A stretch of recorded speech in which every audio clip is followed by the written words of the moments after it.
So hello, what's up mga idol? Ayan, welcome ulit for another content. And for today's video, Xiaomi Redmi 15C 5G top features. Ano ba ang mga top features nitong smartphone na to?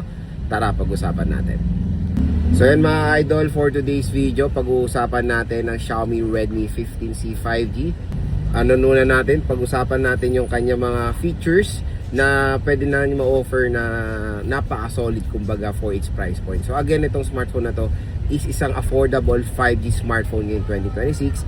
And again, when it comes sa pagiging sulit, isa to sa mga parang top contender ng mga consumers natin sa pagpili ng murang 5G smartphone ngayon 2026. And syempre, in today's time, kailangan natin maging practical when buying a smartphone. And yung mga consumers natin, talagang pinipili yung pinaka the best na ma-offer ng brand ngayon 2026. At itong Xiaomi Redmi 15C 5G, isa to sa listahan ko. Kaya ngayon sa video natin, pag-uusapan natin yung mga gandang features na itong smartphone na to. Ano ba ang pwede natin ma-consider para maging sulit siya na isang smartphone. Again, when it comes sa kanyang sale price, ang sale price nito mga idol, usually for a 5G device, sa 7,000 pesos ang pinakamura niyan. Again, dito lang yung mabibili yan sa ating product link So pag tinap mo yung video natin dyan sa gilid ng ano natin, may makikita kayong link ng ng Xiaomi Redmi 15C 5G dyan na meron pa kayong makukuha additional discount voucher pag dyan kayo galing sa ating link. Again dyan lang kayo, tap mo yung video dito, view products, mura at magsa presyo lang mo ang Xiaomi Redmi 15C 5G at meron pa po kayong makukuha additional discount voucher 1 to 2,000 pesos off. So again, for a 5G device sa 7,000 pesos, yan ang isa sa magiging kumbaga advantage ng Xiaomi Redmi 15C 5G sa mga competitors niya around this kind of price point. Okay? Una pag-usapan nating feature niya is yung kanyang RAM at ROM. So for the Xiaomi Redmi 15C 5G, ang RAM at ROM nito is 4GB of RAM and 256GB of internal storage.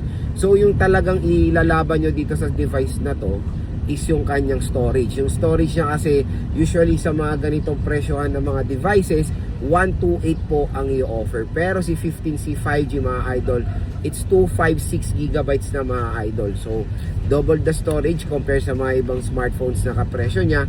When it comes sa RAM, again, yan yung parang new normal na RAM sa mga 5G ngayon. And even sa 4G na 4GB of RAM ulit ang in-offer nila for this kind of price point. Meron nga tayong bali-balita na tumaas nga daw ang presyo ng RAM. Yan ang isang reason kung bakit tumaas ang presyo ng mga smartphones. At yan ang isang reason kung bakit ang 4GB of RAM nakikita na ulit natin sa ganitong price point. Okay?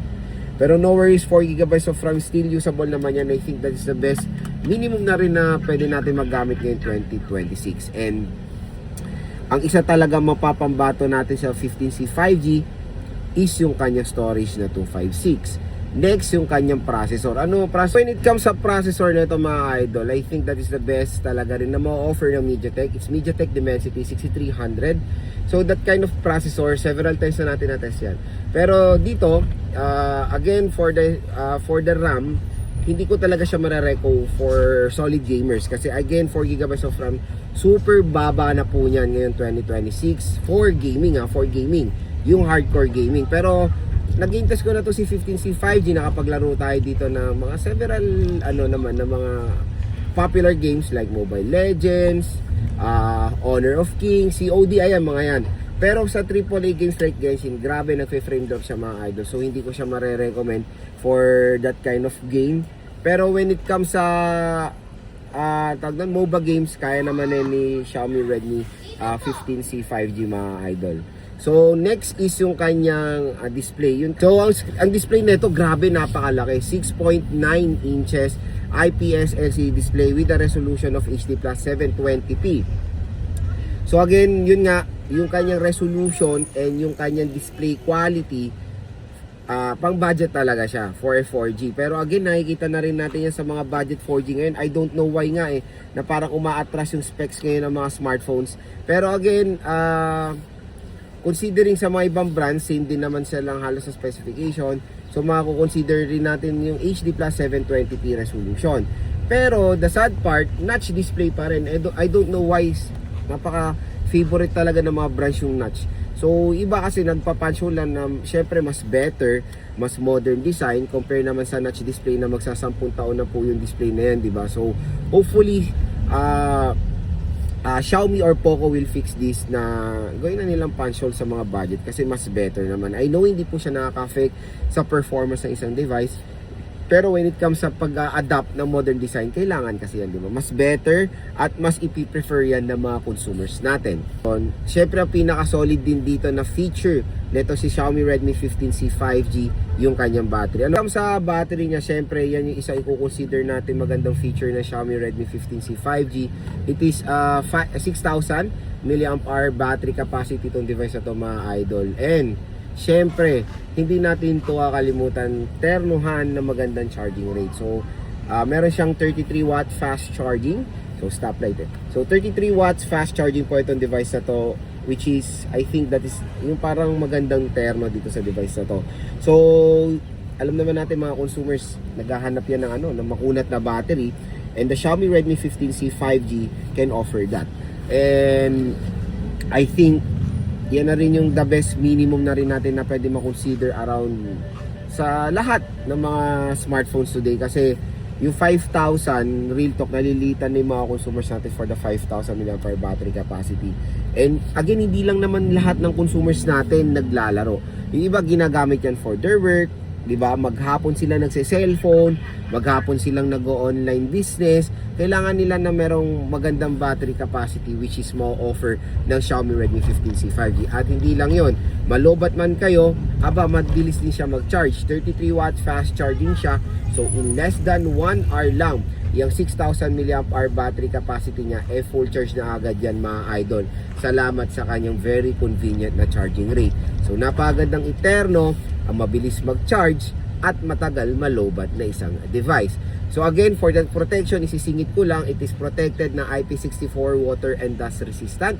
So very very normal na yan sa ganito mga price point na IP64 na kumbaga meron silang protection sa tubig na hindi pwede masubmerge. Hindi sila pwede masubmerge, pero pwede sila matalsikan ng tubig with certain kind of mga pressure.